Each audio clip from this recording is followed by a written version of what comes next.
What if I want sex too much? What if I don't want it at all? We're going to tackle a question that causes a ton of anxiety. What is a healthy sex drive? But here's a spoiler. Maybe that's the wrong question to begin with. This is it, right? This is the core fear. That little voice in your head that whispers, "Am I normal?" It is a huge source of stress for so many people. So let's just dive right in and tackle the biggest myth there is. This whole idea that there's one single way you're supposed to feel about sex. That's it. That is the single most important thing you need to hear today. There is no magic number. There is no universal standard for how much or how little you should want sex. Period. All the word libido really means is your personal level of interest in sex.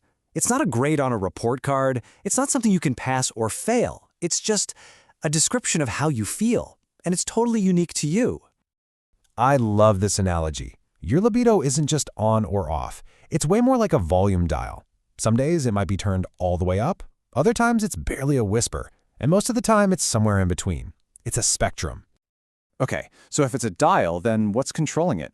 Well, it turns out there's this whole complex control panel of things that are influencing your desire all the time.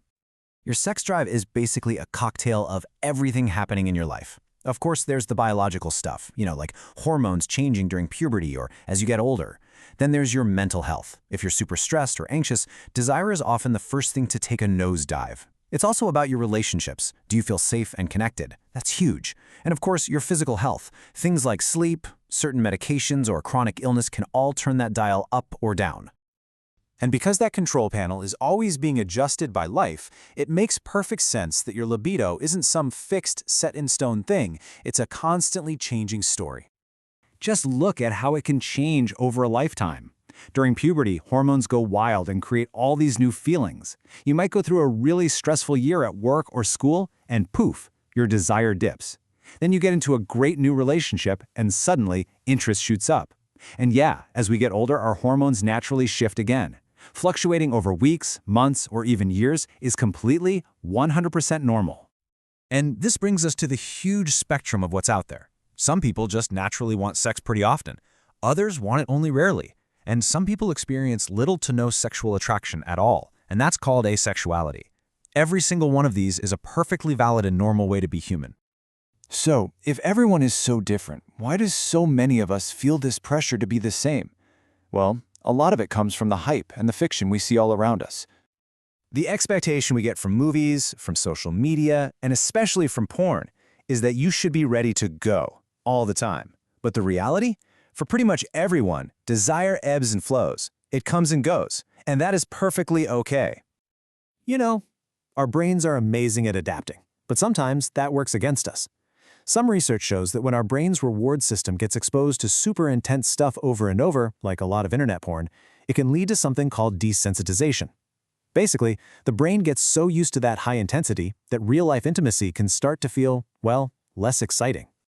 Please, let this one sink in. Your sex drive does not define your worth as a person. It doesn't make you better or worse, or a good partner, or a bad one. It is just one small part of the incredible person you are. So if there's no real normal, how do you know if maybe your libido is something worth looking into? Well, the key word we need to focus on isn't normal, it's distress. Here's a really simple self-check. First, forget about everybody else. Is your sex drive, whether it's high or low, causing you a lot of personal stress or worry? Second, is it creating real problems in your important relationships? And third, is it pushing you towards risky behaviors you might regret later? If the answer to any of those is a solid yes, then it might be a good idea to chat with a doctor or a therapist. At the end of the day, you are not a machine. You are not a broken robot. You are a complex, amazing human being with shifting hormones, big emotions, and a messy, beautiful life. Things change. You are not broken. And that is the real takeaway here. Your sex drive is not the main event. It's just one small piece of the giant, complicated, and wonderful puzzle of your overall health and happiness.